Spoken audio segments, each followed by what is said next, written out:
welcome back everybody to another Thunderous Productions tutorial. I'm the madman behind the mic, Jag Thunder, and this is Minecraft. Alright guys, so we're going over Railcraft today in this mod tutorial, and basically I'm going to go over all the basic tracks in Railcraft and a couple of the signals.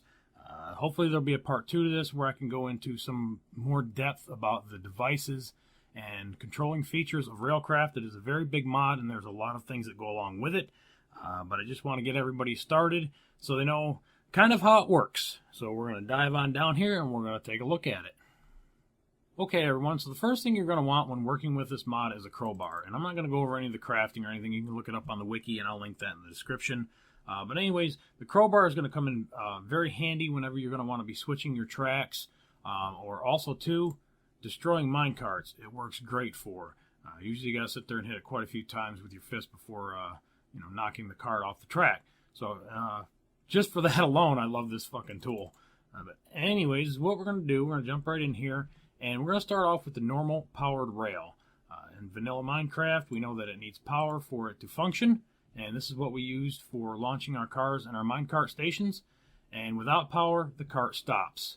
And the problem with that is if I bump it, or if you're getting in and out of it, the cart will move. Or if a mob hits it, the cart will move. This creates a lot of frustration when you're working with your minecarts. So, is what Railcraft has done. They have added the boarding track. And now the boarding track looks like a powered rail. And it looks like the holding track also. But the difference is, and we'll take a look at it in just a second, let me show you what it does. The boarding track, when you place a cart on it, you no longer need a block behind it. It will hold the cart in place, and it doesn't matter what hits the cart from any direction, the cart will not move. So we get in the cart, in our boarding station, and we send power to it, and the cart will take off. And as you can see, I've got another one underneath here without any power on it. And I'll smack that, and as you can see, there's no power on it, so the cart stops, just like the powered rail. But again, without any power on it, the cart will not move. So let's take a look at how it works. If you grab a boarding track and some regular track, and we'll put this down right here, and depending on your texture pack, you'll have to look at the track. Usually it's the way that you're facing when you place the track down is the way that the track will go when it takes off. This is one directional, so if you come back this way and hit it and put power to it, it'll go back the other direction. So I'm using Spax texture pack, and the little small circle means that the track is going this way. So when a cart is put on it, and whoops, that's not a cart. When a cart is put on it and power is applied to it, the cart will go that way. So that is how the boarding track works, and that is very convenient for making your minecart stations, whether you're getting on or getting off your minecarts. The next one we're going to look at is the holding track, which is very similar to the boarding track. The only difference is it will depend on which way the cart is coming in. So we're going to start this way, and the cart going in this way will stop. If we apply power to it, it will continue going in the direction that it was coming into the track. Again, it stopped here. We apply power to it, it will go back that way. If we send it the opposite direction and apply power to it, now it goes the opposite direction. So these are two-way tracks, basically two-way boarding tracks, but they will go two different ways. Hope that makes enough sense for you. But anyways, that's the holding track. Alright, so the next track that we're going to look at is the control track. When placed down, the control track appears to be underpowered, and it is. So you don't have to put any redstone torches to it or anything. If you do, it actually switches the track. So you don't want to put redstone power to it. You want to switch it with a crowbar if you put it down in the wrong direction. But it's what this does is when the cart passes over top of it, it gives it a slight momentum boost off of this track and heading in this direction. And then I've got one set up down here facing the other direction. So if you push the cart into it, it will stop the cart and give it a little bit of a push going back the other direction. This works very good, but there's another track that actually does a better job than this. The problem with using these, if you only use one with a pretty good push or a powered rail in front of it, the cart will go right across it. So these are good, but there's a better option, and I'm going to show you that right now. Alright, so this is the one-way track. It's just like the control track. The difference is it is not underpowered when you put it down, and it will not give a boost to the minecart. So you must power it.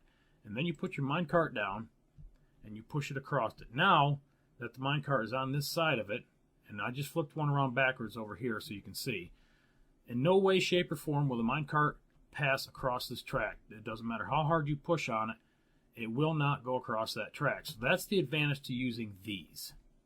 So that is the one-way track. That's the difference between that and the control track. I prefer the one-way track if you're trying to contain a minecart in a certain area. All right, the next track that we're going to look at is called the launcher track. And like the one-way track, it needs power to work. And you can put a redstone torch underneath it or beside it, however you want to set it up. But the way this works is when the minecart hits the launcher track, it will launch the car into the air 16 blocks, and as long as you have another set of tracks here, it'll hit it and just keep on going. So this is more for fun is what this is, and it's actually pretty damn fun.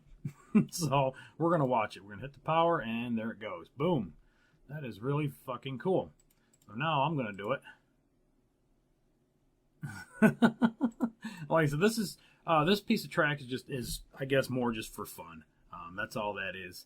Or if you've got like a river here and you don't feel like building a bridge, just put a launcher track on it. And then also too, speaking of bridges, we have suspended tracks. And the way this works is you can put up to 2 tracks coming off of one pillar block. But you can do a total of 4 if you split it up like this. You put one block, count 4 blocks, put another block. Now you can have 4 pieces. If you try to continue this on using the suspended track, as you can see, you can't put any on there. So the only other way to do it is to count 2 more blocks, put a block, and then use the 2 suspended tracks off of this one. So now you have an equally spaced suspended bridge, I guess you could say, and then just fill this in with your train trestles or however you want to do that.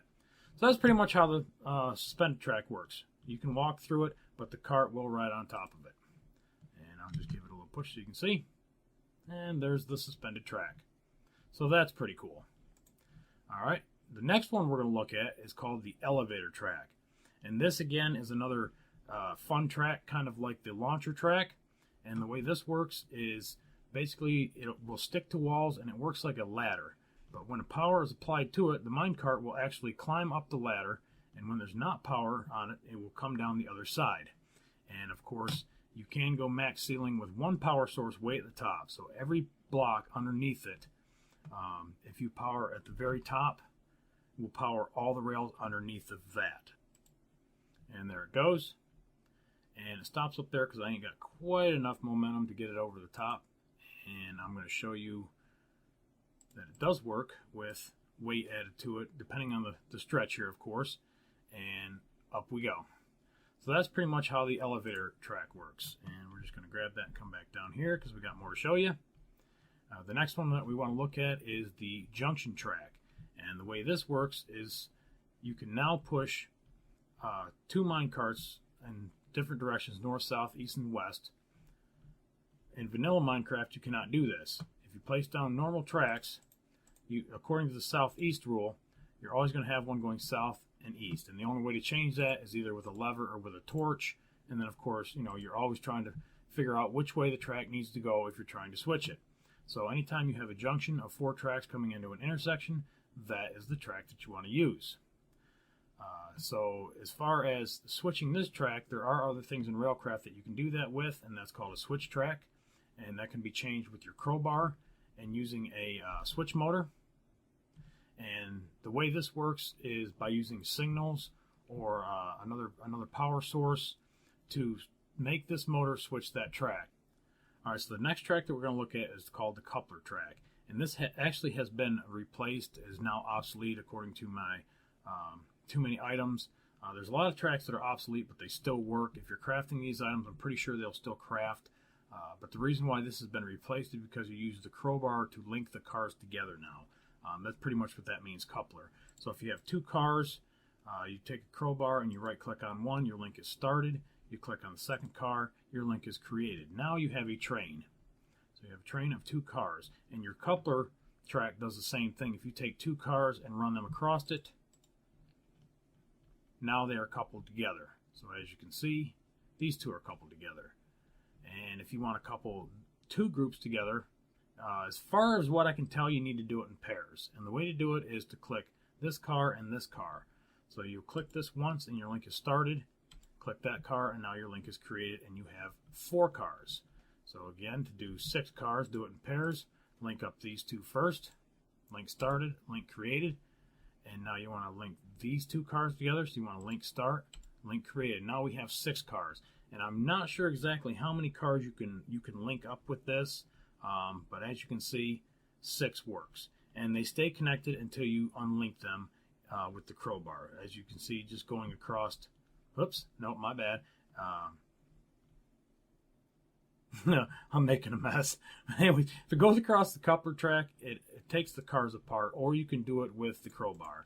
So that's how that works, and I'm making a hell of a mess here, so we're going to move on to the next one. All right, so after we clean up the mess, let's go ahead and look at the next one. All this is just some different colored posts you can use for your trestles. Nothing really impressive there. All right, so the next track we're going to look at is called the high-speed track and the high-speed booster track. And as what this does is it takes the normal speed of a minecart after a powered rail, of course, and multiplies it by 3.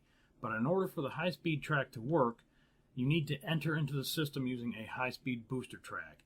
And I think you can use between 5 and 8 to get you up to max speed. I don't have the exact number on that, but I think I've got about 8 or 9 here. And then coming out of the high speed to go back to normal tracks, you need to use the booster tracks again without power. This will slow the cart back down so that it can continue on the normal tracks. This only works in a straight line. If you try to turn it, it will cause nasty problems, and I'll show you that here in just a second. But as you can see, the cart zooms off down the high-speed track, and if this was a little bit longer, you could really see the difference of the speed difference between the two anyways. All right, now we're going to look at 2 different ways how not to set this track up. Do not run regular rail into booster rail and then take it into regular rail again, because if you do, the cart will explode and so will the tracks underneath it. Or do not use booster track with high-speed track and either turn it or, again, continue into normal track, or the exact same thing will happen.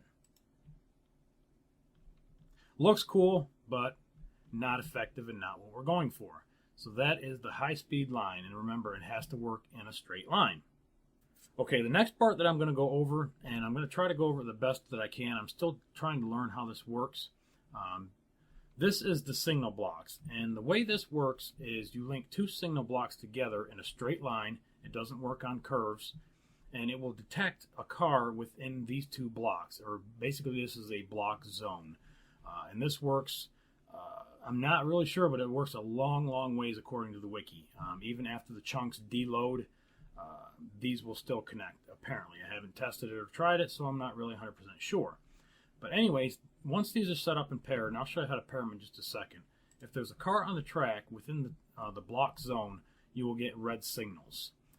So that basically tells you there is a car in the middle, not moving, and it needs to be taken care of. So now that we have it taken care of, you see the lights are green, the track is clear. The next thing that we want to look at is when the car moves from this direction, and I'm going to fly up here a little bit so you can see it. And I've turned that light block this way so you can see what actually happens to it. The car moving this way, this light turns yellow, means there's a car going that direction. And you missed it down there because I was looking down, but the light turned red, and we'll look at it again. But the yellow means that the car is moving this direction, and if you're standing on the other side, that light will be red, and we'll look at it again. So if you're standing on the other side, looking back, that light would turn red, telling you there was a car coming your direction on this track. So now you see it's going this way, it has turned yellow, and of course this one was red when it was coming back towards us. So this is a really nice visual aspect to let you know where the mine carts are, where they're coming, and where they're going. But there is so much more to just the signals. So that's the signal block. Now there's another signal block, which is 2 signal blocks together, and is what this does when it's paired together will tell you what this signal block down here is doing. So you have one readout for this block, and you have another readout for this block if you can't see it and it's a long ways away. And I'm going to show you how to pair these up here in just a second. The block signal can be set up next to the track, 1 block away on either side of the track. If there's not one there, it will start looking for a track 2 blocks away. So we'll go up to at least two blocks in either direction away from the track. Or if there's not one there, it will look up to 4 blocks above the track. And I like that because it kind of gives you can make your tunnels and shit that way. And we're gonna place this one this way, But normally, if you was setting it up, you would probably have one facing this way. So now what you have to do is you have to pair these two lights. And the way you pair them is by using the signal block surveyor.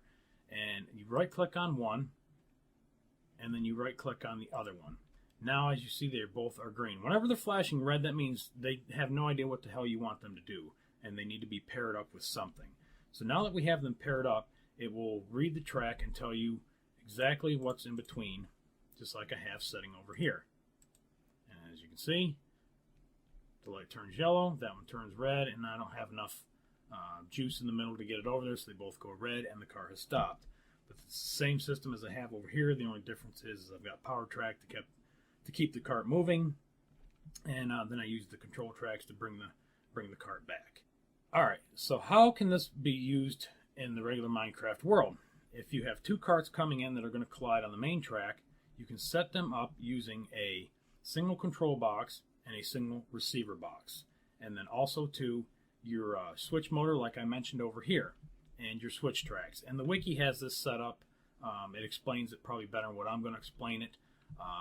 Anyways, when you got two cars coming in, is what happens is these two signal blocks are reading this main track.